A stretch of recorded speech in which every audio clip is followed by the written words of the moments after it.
Antik Mısır, tarihin en eski ve en etkileyici uygarlıklarından biri olarak bilinir. Mısır, Nil Nehri'nin kıyılarında gelişen zengin ve güçlü bir medeniyetti. Nil'in getirdiği verimli topraklar sayesinde, tarım Mısır toplumunun merkezinde yer aldı. Çölün ortasında bu verimli vaha Mısırlılara sadece gıda sağlamakla kalmadı. Aynı zamanda onları dış tehditlerden de korudu. Mısır doğal coğrafyası sayesinde bir yandan korunaklı bir konuma sahipken, diğer yandan deniz aşırı ticaretle de dünyaya açılmayı başarmıştı. Antik Mısır yaklaşık 3000 yıldan fazla süren tarih boyunca, Firavunlar tarafından yönetilen güçlü bir krallık olarak varlığını sürdürdü. Mısır sadece piramitleri, tapınakları ve hiyeroglifleriyle değil, aynı zamanda insanlık tarihine yön veren sanatı, bilimi ve teknolojik gelişmeleriyle de dikkat çeker. Antik Mısır'da Firavun sadece bir kral değil, aynı zamanda tanrısal bir figürdü. Mısır halkı Firavun'un tanrılar tarafından seçildiğine ve Mısır'ı onların iradesiyle yönettiğine inanıyordu. Firavun, yeryüzünde tanrıları temsil eder ve onların isteklerini yerine getirirdi. Bu nedenle Firavun'un gücü mutlak kabul edilirdi ve onun otoritesi sorgulanamazdı. Firavun'un rolü sadece siyasi liderlikle sınırlı değildi. Aynı zamanda dini ritüellerin de başında yer alırdı. Tapınaklarda yapılan büyük törenlere katılır ve Mısır'ın refahını korumak için tanrılara hediyeler sunardı. Onun görevi Mısır'da düzeni ve kozmik dengeyi, yani maatı korumaktı. Bu dengeyi sağlamak, hem dünyadaki hem de öbür dünyadaki düzeni devam ettirmek anlamına geliyordu. Kraliyet ailesi ise, Firavun'un etrafında şekillenen bir güç ağıydı. Kraliçe, özellikle Büyük Kraliyet eşi olarak adlandırılan birinci eş Mısır'da önemli bir statüye sahipti. Kraliçeler sadece Firavun'un eşleri değil, aynı zamanda devletin yönetiminde ve dini törenlerde önemli roller üstlenirlerdi. Kraliyet ailesinin diğer üyeleri, özellikle Firavun'un oğulları ve kızları devlet yönetiminde farklı görevler alır. Önemli idari ve askeri pozisyonları doldururdu. Firavun'un ölümünden sonra onun mezarına yerleştirilen tüm ritüeller ve eşyalar, ölümsüzlük yolculuğunu garanti altına almak için hazırlanırdı.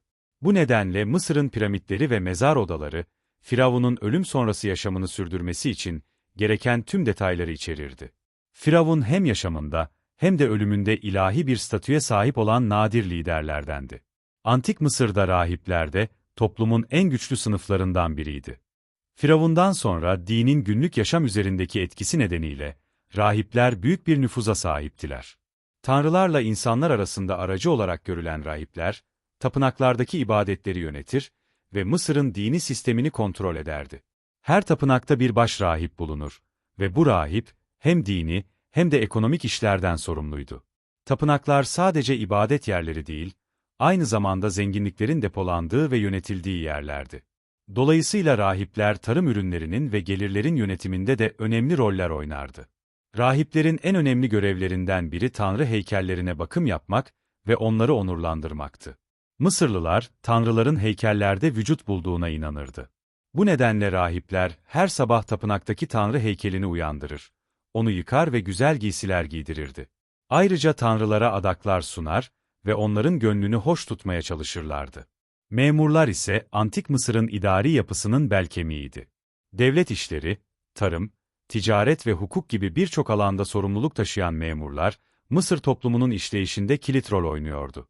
Memurlar, Firavun'un emirlerini yerine getiren ve halkla devlet arasındaki iletişimi sağlayan kişilerdi. Yazıcılık memurların temel görevlerinden biriydi. Antik Mısır'da yazı yazmak çok değerli bir beceriydi ve bu beceriyi öğrenenler, toplumda prestijli bir konuma sahip olurdu.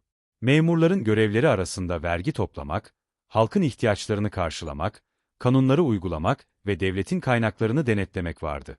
Ayrıca büyük inşaat projelerinin organizasyonu da memurların sorumluluğundaydı. Örneğin piramitlerin ya da tapınakların inşasında, binlerce işçinin çalışmasını koordine edenler memurlardı. Hem rahipler hem de memurlar, Antik Mısır'da güç ve otoritenin merkezindeydi. Rahipler dini kontrol ederken, memurlar da günlük hayatın düzenini sağlamaktan sorumluydu. Bu iki sınıf Mısır'ın sosyal ve siyasi yapısının sürdürülebilirliğinde hayati roller oynuyordu. Antik Mısır'da zanaatkarlar ise, toplumun üretken ve yaratıcı sınıfını temsil ediyordu. Onlar günlük yaşamın ihtiyaçlarını karşılayan eşyalar üretmekten büyük anıtların yapımına kadar, geniş bir alanda faaliyet gösteriyorlardı. Zanaatkarlar, marangoz, taş ustası, çömlekçi, kuyumcu ve dokumacı gibi mesleklerde uzmanlaşmıştı. Özellikle heykeltıraşlar ve taş ustaları, Mısır'ın devasa tapınakları, piramitleri ve anıtları inşa ederken önemli roller oynadı. Bu eserler sadece estetik değerleriyle değil, aynı zamanda firavunların gücünü ve tanrılarla olan bağlantılarını simgelemeleri açısından da büyük öneme sahipti. Zanaatkarlar genellikle belirli atölyelerde çalışır ve üretimlerini devlet adına yaparlardı. Devlet bu ustalara ham madde sağlarken, zanaatkarlar da tapınaklar için kutsal eşyalar ve mezar dekorasyonları gibi önemli eserler üretirdi. Özellikle mumyalama işlemlerinde kullanılan eşyalar, mezar maskeleri ve değerli taşlarla süslenmiş takılar, zanaatkarların yeteneklerinin en güzel örnekleriydi. Çalışmaları onların becerilerini yüceltirken, aynı zamanda firavunların ölümsüzlük arayışında önemli bir rol oynuyordu. Tüccarlar ise Mısır'ın ekonomik yapısının temel taşlarından biriydi. Antik Mısır'da tüccarlar, hem ülke içinde hem de dış ticarette aktif rol oynardı. Nil Nehri iç ticaretin ana yolu olurken, Mısır'ın komşu ülkelerle olan ticaret ilişkileri de oldukça gelişmişti. Tüccarlar Mısır'dan buğday, keten, papirüs gibi ürünleri denizaşırı ülkelere ihraç ederken, Lübnan'dan sedir ağacı, Nubya'dan altın ve Afrika'dan fil dişi gibi egzotik malları ithal ediyordu. Tüccarlar bu ticaret ilişkileri sayesinde toplumun ihtiyaç duyduğu birçok ürünü sağlıyor. Aynı zamanda Mısır'ın zenginliğini artırıyorlardı. Antik Mısır'ın temel yapı taşı ise tarımla uğraşan köylülerdi. Nil Nehri'nin düzenli taşkınları, Mısır'ın tarımsal üretimini mümkün kılan en önemli faktördü. Bu taşkınlar topraklara bereketli alüvyon bırakır. Böylece köylüler yıl boyunca buğday, arpa ve sebze gibi ürünler yetiştirebilirdi. Köylüler hem kendi geçimlerini sağlamak, hem de devlet için vergi ödemek zorundaydı. Ürünlerinin büyük bir kısmı tapınaklara, firavuna ya da devlete vergi olarak verilirken, geri kalan kısmı ailelerinin geçimi için ayrılırdı. Köylülerin emeği Antik Mısır'ın refahını sürdürmesinde kritik bir rol oynadı. Köylüler aynı zamanda büyük devlet projelerinde, özellikle piramitler ve tapınakların inşasında çalışmaktaydılar. Bu projelerde işçiler olarak görev alan köylüler, bu işlerin karşılığında genellikle gıda ve barınma gibi temel ihtiyaçlarını devlet tarafından karşılanmış şekilde alırlardı. Bu dönemsel işgücüne katılmak, köylüler için zorunlu olsa da, aynı zamanda toplumsal bir görev olarak kabul edilirdi. Köleler ise Mısır toplumunun en alt basamağında yer alıyordu. Çoğunluğu savaş esirlerinden oluşan köleler, hem devletin inşaat projelerinde, hem de zengin ailelerin evlerinde çalışıyordu. Köleler Mısır'ın üretim gücüne önemli bir katkı sağlıyor olsa da, hak ve özgürlük açısından diğer sınıflardan oldukça farklı bir statüdeydi. Köleler sahiplerinin mülkü olarak kabul edilirdi ve onların iş gücünden faydalanılırdı. Köleler ev işlerinden tarım işlerine, inşaat projelerinden madenciliğe kadar birçok farklı alanda çalıştırılırdı. Köleler genellikle büyük tapınaklarda, saraylarda ya da zengin malikanelerde hizmet ederdi. Ancak bazı köleler, firavuna ya da soylulara sadakatle hizmet ederek, zamanla özgürlüğüne kavuşabilir ya da daha iyi bir yaşam elde edebilirdi. Yine de köleler genellikle hayatlarının sonuna kadar hizmet etmek zorunda kalır ve toplumsal merdivenin en alt basamağında yer alırlardı. Antik Mısır diğer birçok antik uygarlığa kıyasla, kadınlara daha fazla hak ve statü tanıyan bir toplumdu. Kadınlar Mısır toplumunda önemli roller üstlenmiş ve sosyal yaşamda belirgin bir statüye sahip olmuşlardır. Mısırlı kadınlar mülk sahibi olabilir, miras alabilir ve hatta boşanma hakkına sahipti. Bu, Antik Mısır'daki kadınların hukuk sistemi içerisinde belirli bir bağımsızlığa sahip olduklarını gösterir. Mısırlı kadınların birçoğu evde çalışır ve çocuklarını büyütmekle görevliydi. Ancak bazıları zanaatkar, rahibe ya da hatta tüccar olarak da çalışabilirdi. Kraliyet ailesine mensup kadınlar, özellikle büyük prestije sahipti. Örneğin büyük kraliyet eşi unvanını taşıyan kraliçeler, Firavun'un yanında önemli bir siyasi ve dini role sahipti. Ünlü Mısır kraliçesi Hatshepsut, Firavun olarak Mısır'ı uzun yıllar yönetmiş ve ülkenin refahını artırmıştır.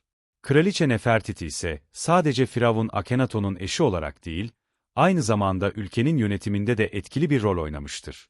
Kadınlar tapınaklarda rahibe olarak görev alabilir, tanrılara hizmet edebilir ve dini törenlerde önemli roller üstlenebilirdi.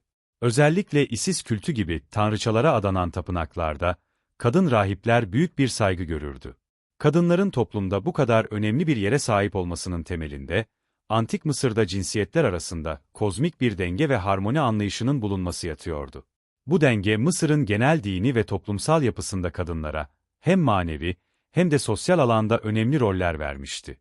Antik Mısır'ın tarımsal başarısının arkasındaki en büyük faktör Nil Nehri'ydi. Nil, Mısır'ın kalbi ve ruhuydu. Her yıl düzenli olarak taşan Nil, çevresine verimli alüvyonlu topraklar bırakıyor. Bu da Mısır'da tarımı mümkün kılıyordu.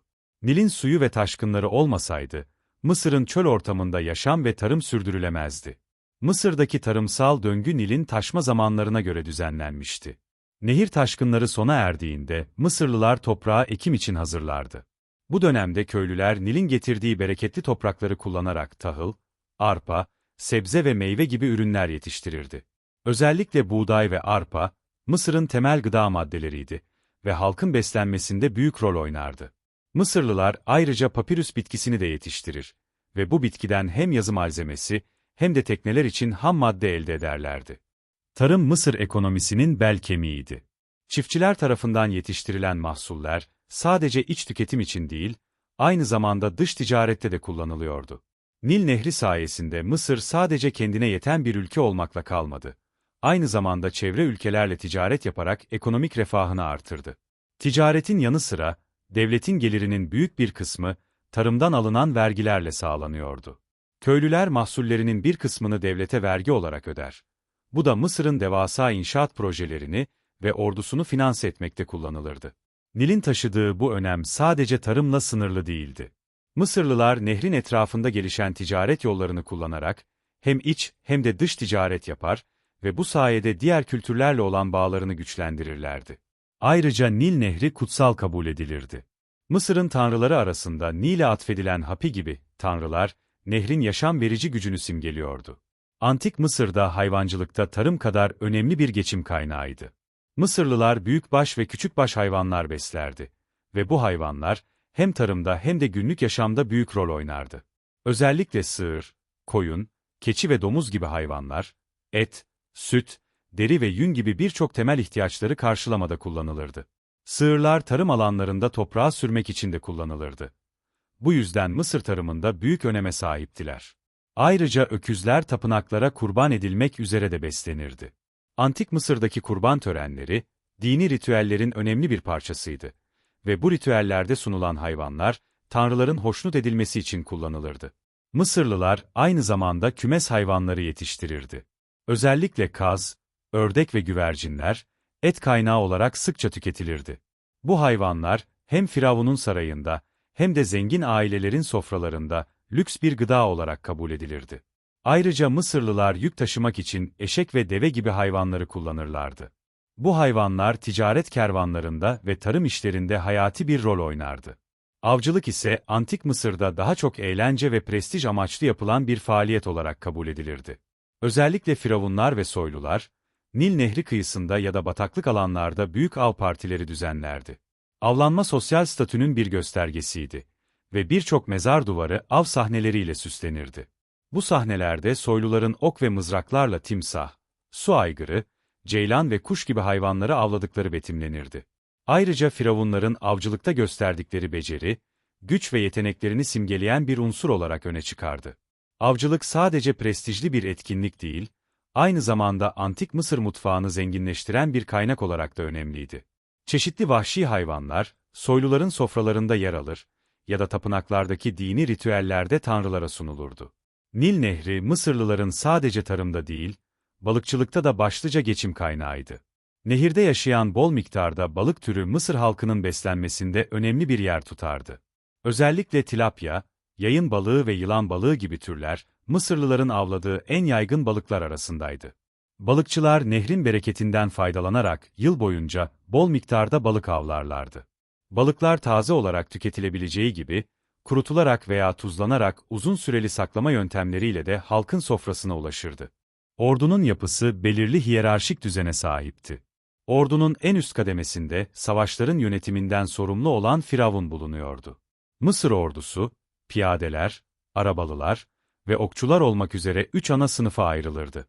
Piyadeler genellikle mızrak, kalkan ve kılıç kullanan askerlerden oluşurdu. Bunlar ordunun bel kemiğini oluşturur ve yakın muharebelerde görev alırlardı.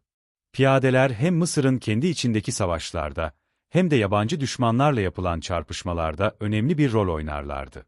Arabalılar ise Mısır ordusunun en prestijli sınıfıydı. İki tekerlekli savaş arabaları, hız ve çeviklik sağladığı için, savaş alanında büyük bir avantaja sahipti. Arabalarda genellikle iki asker bulunurdu. Biri arabayı sürerken, diğeri düşmana ok ve mızrak atardı. Arabalı birlikler, düşman saflarını dağıtmak ve savaş alanında hızlı hareket etmek için kullanılırdı. Bu sınıf, özellikle Mısırlıların yeni krallık döneminde savaş alanında önemli başarılar elde etmelerini sağladı. Okçular ise, düşmanları uzaktan etkisiz hale getirmek için kullanılan önemli bir sınıftı. Antik Mısır'da yay ve ok yapımı oldukça gelişmişti.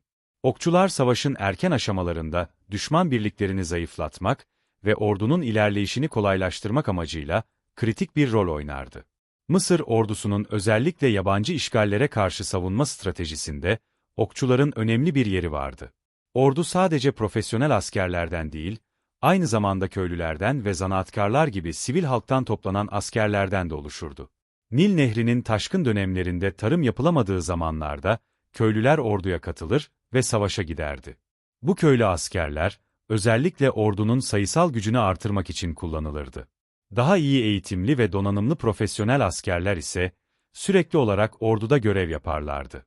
Mısır ordusunun içinde bir diğer önemli grup da paralı askerlerdi.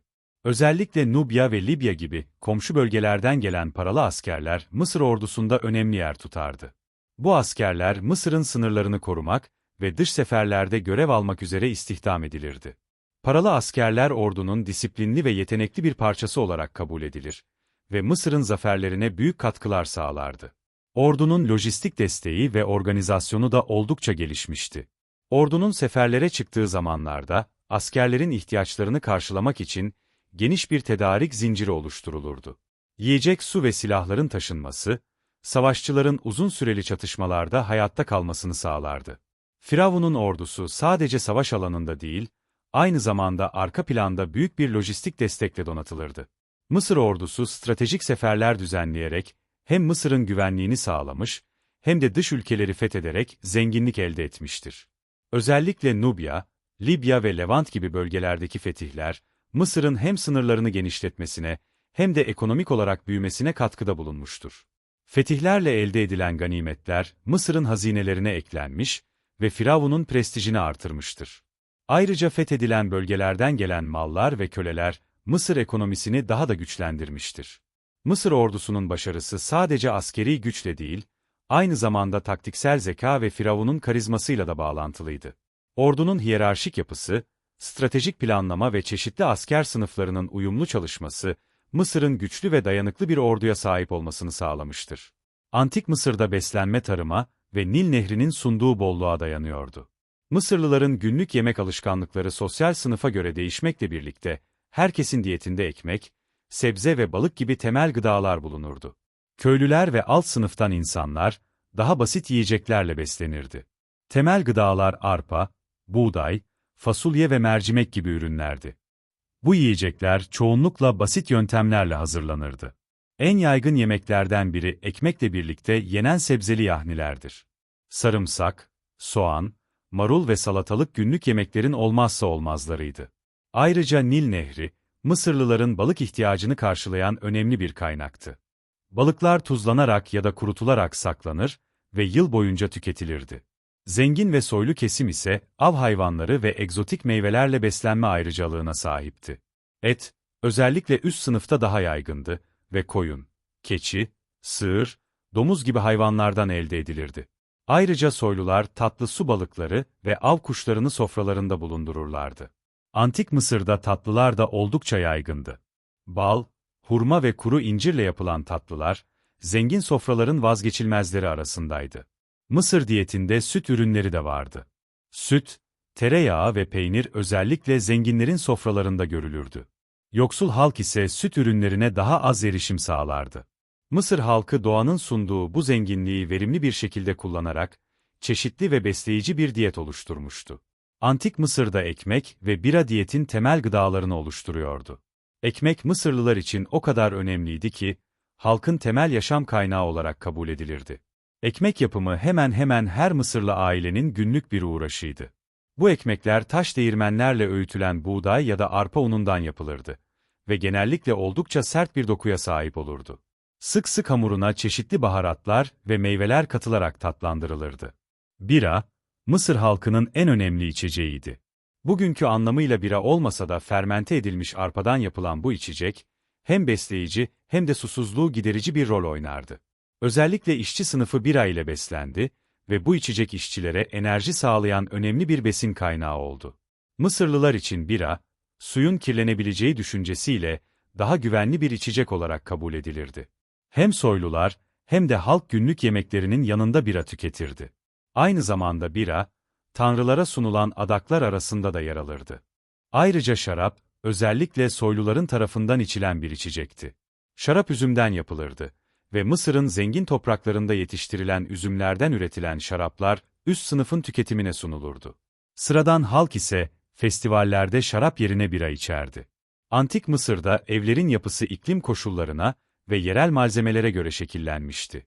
Evler sıcak ve kuru iklimin etkilerini azaltacak şekilde inşa edilirdi. Kerpiç tuğla evlerin yapımında kullanılan en yaygın malzemeydi. Bu tuğlalar Nil Nehri'nin taşkınlarından sonra kalan balçık ve samanın karıştırılmasıyla yapılır ve güneşte kurutulurdu. Kerpiç Mısır'ın kıt kaynaklarına ve sıcak iklimine en uygun yapı malzemesiydi. Çoğu ev dayanıklı olmayan bu tuğlalardan inşa edilirdi ve bu yüzden evler zamanla aşınıp yenilenmek zorunda kalırdı. Evlerin çatısı ise genellikle düz olurdu ve üzerine hasır örtülerek gölgelik sağlanırdı. Çatılar sadece bir koruma değil, aynı zamanda sıcak yaz günlerinde oturup dinlenmek için de kullanılırdı. Mısırlılar serinlemek için akşamları çatı katında vakit geçirirlerdi. Evlerin dış cephesi ise beyaz ya da açık renkli sıva ile kaplanırdı. Bu da güneşin sıcaklığını azaltmaya yardımcı olurdu. Kırsal kesimde ya da köylerdeki evler, genellikle bir ya da iki odalı mütevazı yapılar olurdu. Şehirlerdeki evler ise daha büyük ve karmaşık tasarımlar içerirdi. Her evin bir iç avlusu olur ve bu avlu evin en önemli sosyal alanlarından biriydi. Ayrıca evlerin su ihtiyacını karşılamak için bahçelerde kuyular bulunurdu. Zenginlerin evleri ise çok daha büyük, konforlu ve lüks olurdu. Bu ailelerin yaşadığı konutlar, geniş iç avlulara sahip büyük villalar şeklindeydi. Zenginlerin evleri genellikle birkaç katlı olurdu ve evlerin etrafında büyük bahçeler ve havuzlar bulunurdu. Ayrıca bu evlerde serinlemek için su kanalları ve çeşmeler yer alırdı. Zengin aileler, geniş aile bireyleri ve hizmetçileriyle birlikte yaşadıkları için büyük konutlara ihtiyaç duyardı. Evlerin içi duvar resimleri ve mozaiklerle süslenirdi. Zenginler, evlerinin dekorasyonuna büyük önem verir ve estetik açıdan çarpıcı yapılar inşa ettirirdi. Zenginlerin evlerinde aynı zamanda bolca hizmetçi ve köle çalışırdı. Bu çalışanlar evin temizliği, yemek pişirme ve diğer gündelik işler için kullanılırdı. Zengin evlerinde misafir ağırlama salonları, özel tapınma alanları ve büyük depolama odaları bulunurdu. Zenginler bu evlerde sahip oldukları serveti ve statüyü göstermek amacıyla sanat eserleri ve değerli eşyalar bulundururlardı. Antik Mısır'da mobilya ve ev eşyaları, evin statüsüne ve sahiplerinin sosyal konumuna göre farklılık gösterirdi. Alt sınıfın evlerinde mobilya oldukça basitti ve işlevseldi. Örneğin çoğu evde sadece birkaç basit tahta sandalye, masa ve uyumak için hasır yataklar bulunurdu. Mısırlılar günlük yaşamlarında pratik eşyaları tercih ederlerdi. Köylülerin evlerinde çok az mobilya bulunur ve çoğu ev eşyası işlevsel amaçlara yönelikti. Zenginlerin evlerinde ise mobilyalar çok daha gösterişli ve lükstü. Sandalyeler, masalar ve yataklar genellikle ahşaptan yapılır ve değerli taşlarla süslenirdi. Kraliyet ailesi ve soylular mobilyalarının üzerine oyma desenler ve altın işlemeler eklettirirdi. Mobilyalar sadece işlevsel değil, aynı zamanda birer sanat eseri niteliğindeydi. Antik Mısır'da en yaygın mobilya türlerinden biri de tabureydi. Tabureler, hem günlük yaşamda hem de törenlerde kullanılırdı. Ayrıca zenginlerin evlerinde sedir ağacından yapılmış gösterişli yataklar bulunurdu. Mısırlılar, evlerinde sandıklar kullanarak eşyalarını saklarlardı. Bu sandıklar, kıyafetler, takılar ve diğer değerli eşyaların depolandığı yerlerdi. Zengin evlerinde sandıklar özenle dekore edilir ve lüks malzemelerle kaplanırdı. Aynı zamanda lamba olarak yağdan yapılan meşaleler ya da kandiller kullanılırdı. Zenginler evlerini aydınlatmak için değerli taşlarla süslenmiş lambalar kullanırdı. Antik Mısır'da ölüm ve ölüm sonrası hayat kavramı inanç sistemlerinin merkezindeydi. Mısırlılar yaşamın ölümle sona ermediğine, aksine ölümün yeni bir başlangıç olduğuna inanıyorlardı. Bu inanç ölüler kültü ve cenaze törenleri etrafında şekillenmişti. Ölen kişinin ruhunun ölümden sonra Osiris tarafından yargılanacağına ve eğer iyi bir yaşam sürdüyse Aru adı verilen cennet benzeri bir yere kabul edileceğine inanılırdı. Bu yüzden cenaze törenleri ölen kişinin ruhunun bu geçişi sorunsuz yapabilmesi için büyük önem taşırdı. Mısırlılar sevdiklerini öteki dünyaya hazırlamak için karmaşık cenaze törenleri düzenlerdi. Mumyalama işlemi bu hazırlıkların en önemli kısmıydı. Ölen kişinin bedeni özel işlemlerden geçirilerek mumyalanır ve bozulmaması sağlanırdı. Zenginler için yapılan mumyalama işlemleri oldukça detaylı ve pahalıydı. Mumyanın yanı sıra ölen kişiye ait eşyalar, yiyecek ve değerli takılar mezara konulurdu. Bu eşyaların öteki dünyada kişiye yardımcı olacağına inanılırdı. Cenaze törenleri de sosyal sınıfa göre farklılık gösterirdi. Zengin aileler, ölüleri için büyük mezarlar inşa ettirirken, fakirler daha basit mezarlara defnedilirdi. Ancak her iki durumda da ölüm sonrası yaşama hazırlık büyük önem taşırdı. Törenler sırasında rahipler, ölen kişinin ruhu için dualar okur ve tanrılardan onların ruhunu korumalarını dilerdi. Cenaze törenlerinde yakın akrabalar ve dostlar ölen kişiye son saygılarını sunar, yas tutar ve ona veda ederdi. Özellikle firavunların cenaze törenleri büyük bir ihtişamla yapılır ve mezarlarına servet değerinde eşyalar konurdu. Firavunlar tanrı olarak kabul edildikleri için, öteki dünyada da tanrılarla birlikte yaşayacaklarına inanılırdı. Bu yüzden mezarlarına koyulan eşyalar, onların krallığını devam ettirecek lüks ve ihtişamı yansıtıyordu. Antik Mısır'da ölüler kültü yaşayanlar için de bir güvenceydi. Çünkü Mısırlılar ölümden sonraki yaşamın varlığına ve sevdiklerinin onlara bu dünyadan yardım edebileceğine inanıyordu. Bu yüzden ölülerin ruhları için dualar okumak ve mezarlarına ziyaretler düzenlemek, yaşayanların günlük ibadetlerinin bir parçasıydı. Amuletler ise büyüsel gücü olan küçük tılsımlar olarak Mısır kültüründe çok yaygındı. Bu tılsımlar, kişiyi kötü ruhlardan, hastalıklardan ve tehlikelerden korumak için kullanılırdı. Amuletler genellikle hayvan figürleri ya da kutsal semboller şeklinde olurdu. Örneğin hayat sembolü ve gözü koruma sembolü en yaygın kullanılan amuletlerdendi. Amuletler sadece yaşayanlar için değil, ölen kişilerin mezarlarına da konulurdu. Öteki dünyada da koruma sağlayacaklarına inanılan bu tılsımlar, mumyaların vücutlarına yerleştirilir ve kişinin ruhunun güvenliğini sağlarlardı. Büyü ve kehanet Mısır halkının hem günlük yaşamında hem de ölüm sonrası inançlarında derin bir yer edinmişti. İster sağlık problemleri için ister korunma amaçlı olsun, Mısırlılar bu doğaüstü uygulamaları hayatlarının bir parçası haline getirmişlerdi. Antik Mısır'da tıbbın ve sağlık bilgisinin temeli ise hem pratik tedavilere hem de büyüye dayanıyordu.